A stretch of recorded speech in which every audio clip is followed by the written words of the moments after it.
La idea es trabajar hoy las perspectivas teóricas que se privilegian en el estudio del desarrollo, o cuáles son los principales lineamientos digamos, que sientan las bases en la psicología del desarrollo para entender esta complejidad del ser humano. Nos vamos a centrar en uno de los textos de Feldman, que después ustedes van a poder profundizar para ir complementando la clase de hoy. La idea no es hacer un recorrido muy minucioso por cada una de estas perspectivas, porque ustedes van a trabajarlas en psicología general y son lineamientos teóricos que los van a acompañar en el resto de su formación y los va a enriquecer. Para nosotros, porque es importante, porque en base a estas perspectivas vamos a decir, bueno, cuando hablamos del desarrollo podemos hablar desde estas tres miradas o estos tres enfoques, ¿no? Cada autor o cada corriente profundizando en determinados aspectos. Bueno, ¿cuáles son las tres perspectivas teóricas que Feldman profundiza y que son las principales para entender el desarrollo? La corriente psicodinámica, la conductista y la cognoscitiva, ¿sí? Vamos a ver en la perspectiva psicodinámica cuáles son los principales referentes. Nos vamos a encontrar por un lado con la teoría psicoanalítica de Sigmund Freud, que ya lo conocerán, el famoso Freud, donde él por un lado lo que va a postular, bueno, se habla de las tópicas freudianas, y él en un primer momento va a hablar de esta triada del inconsciente, el consciente, el preconsciente. Entonces, si nosotros tendríamos que entender desde el marco del psicoanálisis y los aportes de Freud, podríamos decir que este desarrollo va a estar determinado por factores inconscientes, ¿sí? Que va a haber una parte de la personalidad de una persona, de un ser humano, que va a contener sus deseos, sus anhelos, todas las demandas y todas estas necesidades infantiles que derivan de la construcción de este inconsciente. Esto como aspecto fundamental, porque si entendemos a la persona desde esta perspectiva, podríamos plantear que está determinado por su inconsciente, ¿no? Por estas necesidades infantiles, primarias, y de estas primeras experiencias en la infancia que van a dar lugar a ciertos deseos, a demandas, y que, bueno, somos en función de nuestro inconsciente, diría Freud.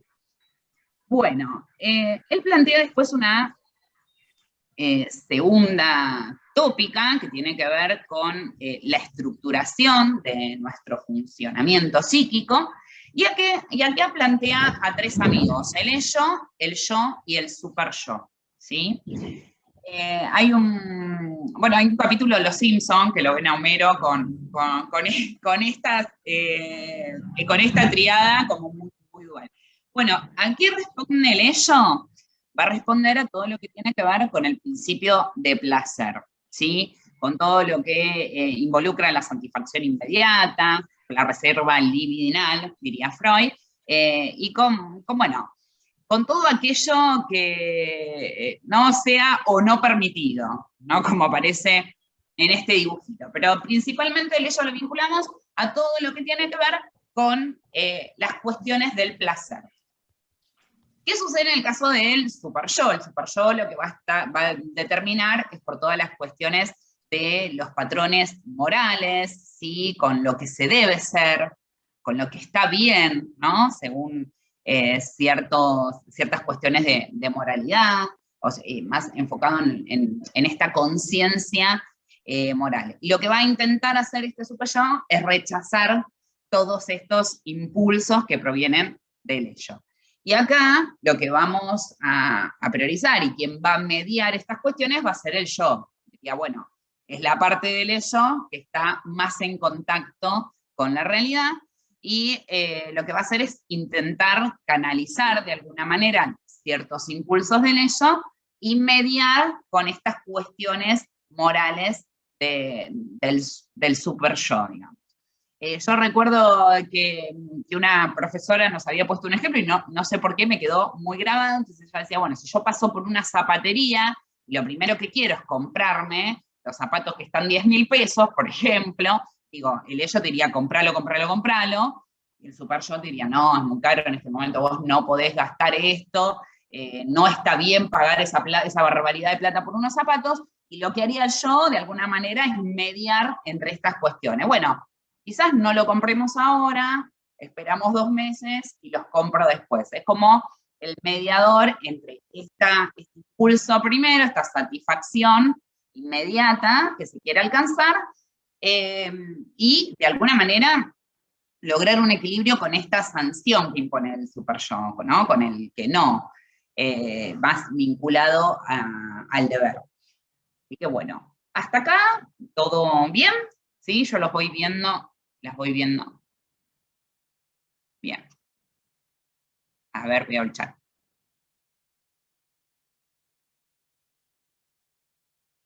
Buenísimo. Bueno, genial lo del ejemplo. A mí se ve que también fue algo que me marcó porque lo recordé muchísimo. Sí, estamos grabando, ¿no, Juan? Sí, perfecto. Bien. Bueno, después nos vamos a correr del psicoanálisis, un poco, porque Erikson toma las bases del psicoanálisis, pero él desarrolla todo lo que tiene que ver con la teoría psicosocial, ¿sí? Entonces, en lo que va a poner el eje Erikson es en el contexto, en el desarrollo social, que se puede pensar analizando el desarrollo, ¿no? Entonces, si pensamos el desarrollo desde el enfoque de Erikson, diríamos que el desarrollo va a estar condicionado o determinado por las experiencias sociales. Él lo que plantea es esta teoría psicosocial, ¿sí? Donde va a proponer las 8 edades del hombre, ¿sí? Vamos a ver a qué nos referimos, o se refiere Erikson con esto de las 8 edades. Generalmente tiene que ver con 8 etapas en las que la persona va superando en determinadas etapas de su desarrollo psicosocial ciertas crisis que le van a permitir una ganancia, ¿sí? Viendo cada una de las crisis como una oportunidad. ¿Sí? Es muy, como les decía, vamos a hacer un recorrido por estas edades que propone Erikson, sin profundizarlas demasiado, pero la idea es que podamos comprender que en cada una de las etapas, la persona, de atravesar, ¿no? Cada una de las etapas, la persona va adquiriendo habilidades, va logrando. O sea, en la resolución de una etapa, digamos, después de la resolución de una etapa, viene la consecuencia de un logro en el desarrollo. Entonces, bueno, vamos a ver acá cómo propone. Propone una primera etapa, ¿sí? Desde el nacimiento a los 18 meses, que la va a llamar confianza básica versus desconfianza. Y si podríamos pensar en una breve descripción de esta etapa, pensaríamos en un bebé, ¿no? Donde lo primordial es este primer vínculo que establece con su mamá, con su figura de apego, y donde lo que digamos, la crisis que va a empezar a atravesar es esta vulnerabilidad frente a las situaciones de confianza más allá de su vínculo cercano, que en este caso el de su madre. Entonces podríamos pensar que si atraviesa esta etapa, ¿sí?, de confianza, que primero es este vínculo materno, lo que logramos es trasladar esta confianza hacia otros espacios, ¿no? En un segundo momento vemos esta etapa que él la nombra la autonomía versus la vergüenza y la duda, donde, bueno, ya nos encontramos con un niño más grande, a partir de los 18 meses, y qué va a caracterizar es la posibilidad de ir generando cierta autonomía, ¿no? Encontramos ya deambulando, con mayor exploración del ambiente, hay más emancipación, se maneja con otra soltura, ¿no?, el bebé en este ambiente. Entonces, esto es sinónimo y su ganancia sería cierta autonomía. ¿Qué pasa si no se desarrolla? Diría Erikson, bueno, en este caso, en el no haberse desarrollado correctamente esta etapa, digamos, lo que queda en la persona es esta sensación de duda en la exploración digamos, y en el contacto con el medio. Es esta incertidumbre que puede dar lugar a la vergüenza y a la duda, ¿sí? Entonces, como para dejar claro, en este versus, la ganancia sería lo que él pone primero para definir la etapa, ¿sí? Si no es atravesada esta etapa de manera correcta, si no se dan todas las condiciones para poder atravesarlas, digamos, quedan estas emociones de desconfianza o de vergüenza y duda como en la segunda etapa. En la tercera, Profe, le hago una consulta. ¿Él sería crisis en esa parte? sí, lo podríamos utilizar como sinónimo de crisis. O sea, cada una de las etapas responde a una crisis, ¿sí? Porque hay algo que la persona deja para poder ganar otra cosa, ¿no? Entendida como, dirían desde el proverbio chino, crisis como oportunidad, ¿no? Para que algo nuevo suceda, algo debe perderse. ¿Sí? ¿Quedó claro? Yo quiero hacer otra pregunta. Sí. Como mareada por fechas, ¿la época de Freud y con la época de Erikson son más o menos parecidas? Erikson es posterior. ¿Sí? Igual después ustedes van a tener todo el material detallado, todas las épocas, ¿sí? Sí, yo para ver cuando estaba esto, Erikson tomaba algo de Freud por esta cuestión de algo interno, ¿no? Claro, lo que hace Erikson es tomar las bases del psicoanálisis, pero pone todo el componente social, ¿sí? Claro, lo psicosocial. Exactamente. Perfecto. Bueno, en esta tercera etapa vemos que ya el niño se acerca, o la niña, entre los 3 y 5 años, donde aparece toda la posibilidad del juego, y el juego, digamos, abre el camino para una mayor exploración y un mayor contacto con todo el mundo que lo rodea.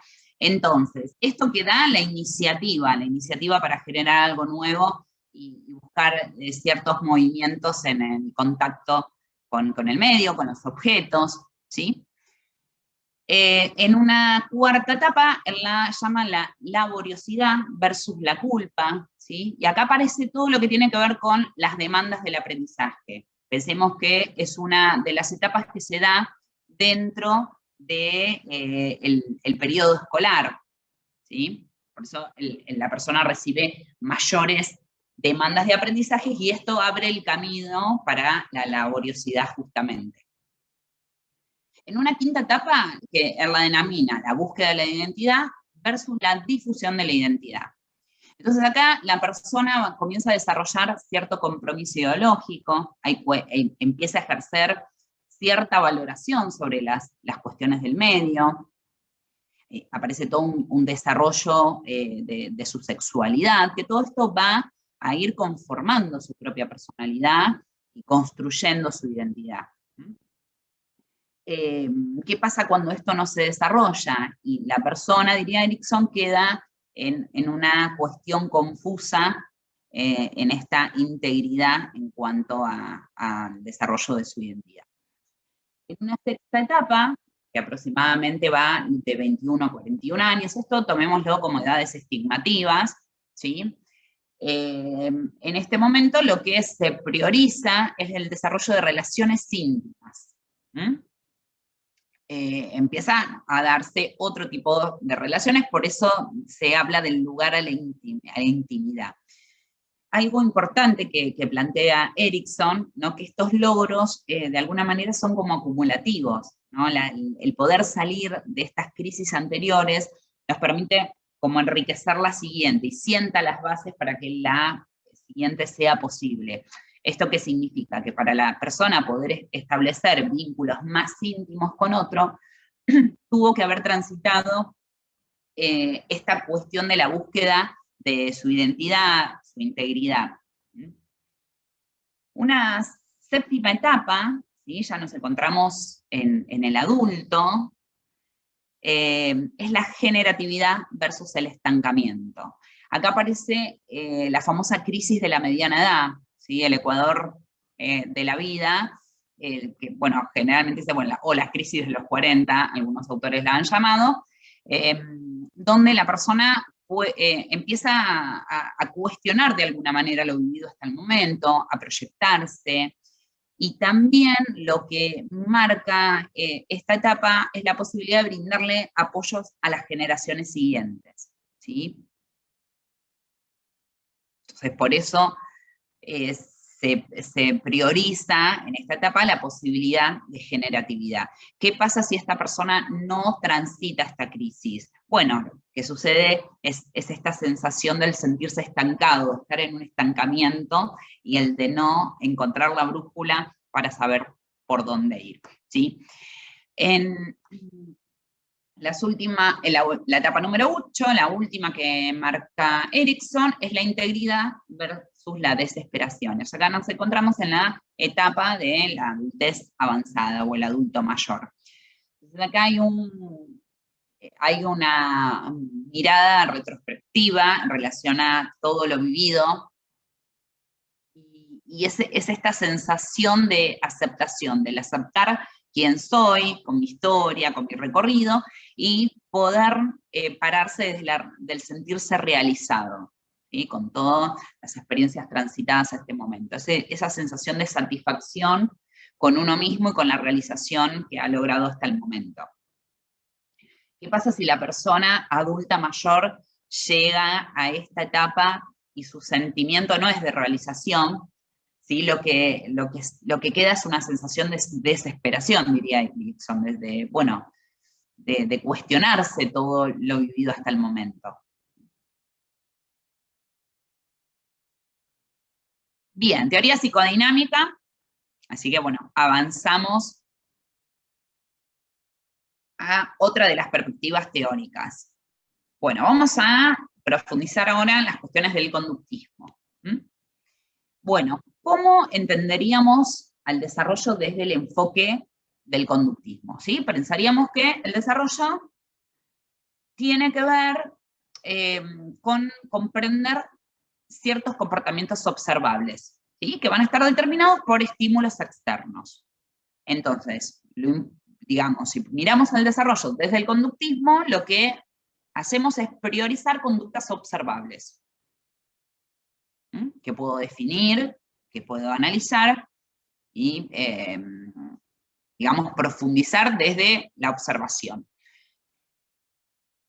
Vamos a tomar ciertos aportes importantes. Ven, el tiempo donde se desarrolla la teoría conductista es entre 1886 y 1950. Los tres referentes más importantes fueron, bueno, Pavlov, ¿sí? Y después Watson, y finalmente con Skinner, que se plantea el condicionamiento operante.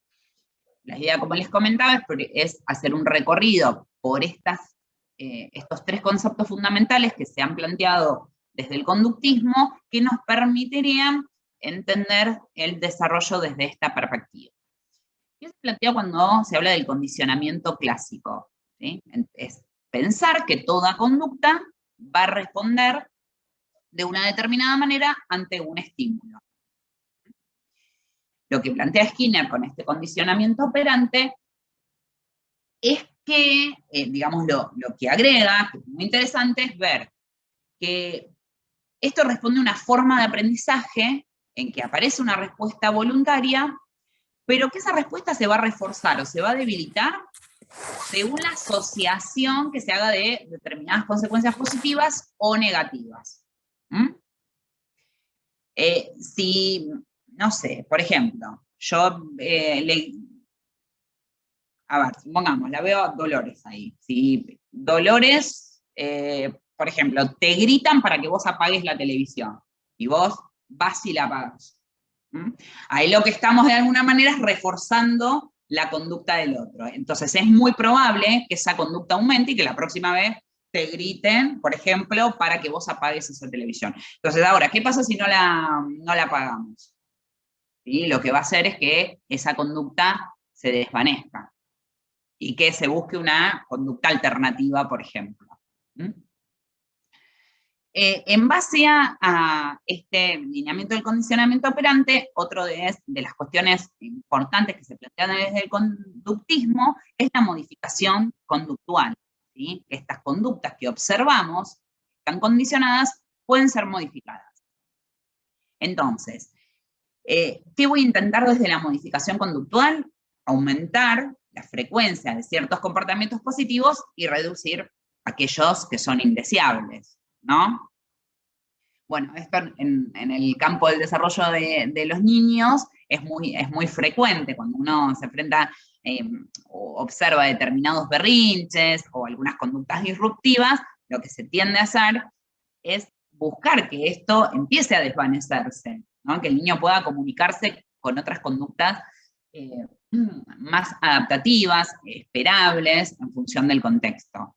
Es decir, si para querer caramelos, o sea, el esquema que conoce es pedirlo a través de gritos, o se tira al piso, o se enoja, ¿no? Los famosos caprichos ¿no? De comúnmente, ¿no? Uno escucha, bueno, no, está caprichoso porque quiere tal cosa. Bueno, ahí lo que, digamos, se buscaría hacer desde la modificación conductual es reducir la frecuencia de esta conducta, pero al mismo tiempo plantear una conducta alternativa, en la que, por ejemplo, pueda pedir, pueda aceptar un no y demás. ¿Sí? Hasta ahora, ¿venimos bien?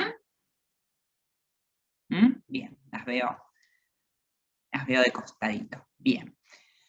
Bueno, vamos a la última de las perspectivas, que es la perspectiva cognoscitiva.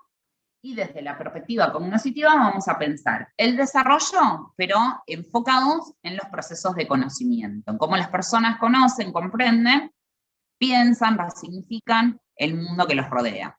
Esta es la idea básica de pensar el desarrollo desde la corriente cognoscitiva. Bueno, como ya conocen, el mayor referente al pensar lo cognitivo es Piaget, que lo que va a hacer es proponer 4 etapas en el desarrollo de este conocimiento del mundo, ¿sí? En esta comprensión y en esta posibilidad de pensar el mundo que los rodea.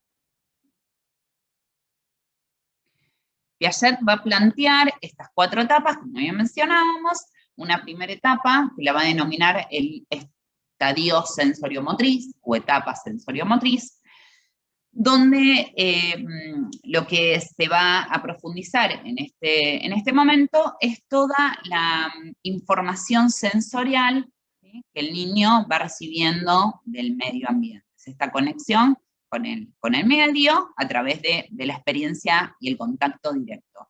Entonces, ¿cuál va a ser digamos, el canal principal a través del cual empieza a incorporar la información del mundo que lo rodea? Lo motor, ¿sí? Toda la exploración física, la exploración sensorial, y uno de los conceptos importantes que destaca Piaget es el desarrollo de la permanencia del objeto, que tiene que ver con poder anticipar que a pesar de que no esté a la vista, ese objeto está presente. En una segunda etapa, que la va a denominar preoperacional, acá lo que destaca es esta característica en el desarrollo del egocentrismo infantil, ¿no? Como si, bien lo define la palabra, el egocentrismo pasa todo por su propio ser, por su propio cuerpo. Es la centración de todo lo que sucede alrededor, ¿sí?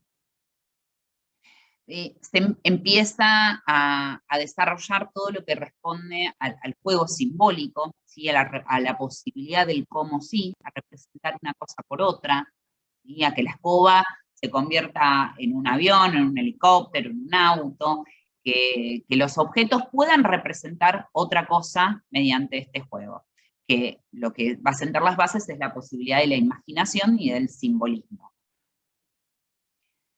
En una tercera etapa, que lo denomina la etapa operacional concreta, ¿sí? ¿Por qué concreta? Porque todas las operaciones mentales, las representaciones, tienen que estar basadas en eventos concretos, en situaciones concretas que se suceden, ¿sí? Que se pueden ver.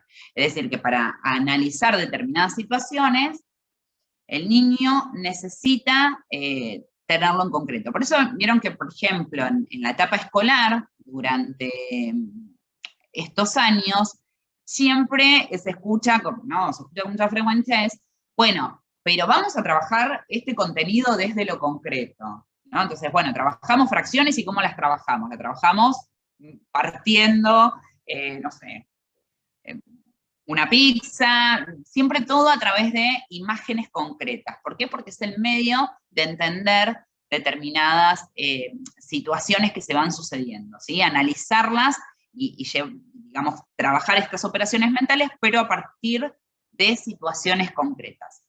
¿Qué sucede en la última etapa? Que estas operaciones mentales ya pueden dar lugar a ciertas ideas más abstractas, ¿sí? Que tienen que ver con el lenguaje, con otro tipo de pensamiento, con la posibilidad de analizar aquello que no está a la vista, que no parte desde lo concreto, que se puede hacer un análisis más desde el discurso, que si pensamos, vemos que también la posibilidad de, en un texto de analizar inferencias, algo que está, por ejemplo, en el texto, pero que se tiene que inferir, no está la respuesta, me dice, bueno, cómo era Caperucita, y uno lo encuentra en el texto. Es algo que está implícito, pero que el niño lo puede analizar desde algunas ideas abstractas y desde su nivel de pensamiento, que es mucho más lógico y que responde a cierta secuencia y a una organización. Bien. Bueno, con esto cerraríamos las tres perspectivas. La idea es que repensemos el desarrollo cuando en el recorrido siguiente que tengamos por cada una de las temáticas que iremos trabajando, la idea es pensar que estas perspectivas sentaron las bases para ir definiendo y repensando el desarrollo. Esa es la idea que queremos compartirles desde la cátedra, y que, bueno, van a ser perspectivas que los van a acompañar en la mayoría de su recorrido profesional.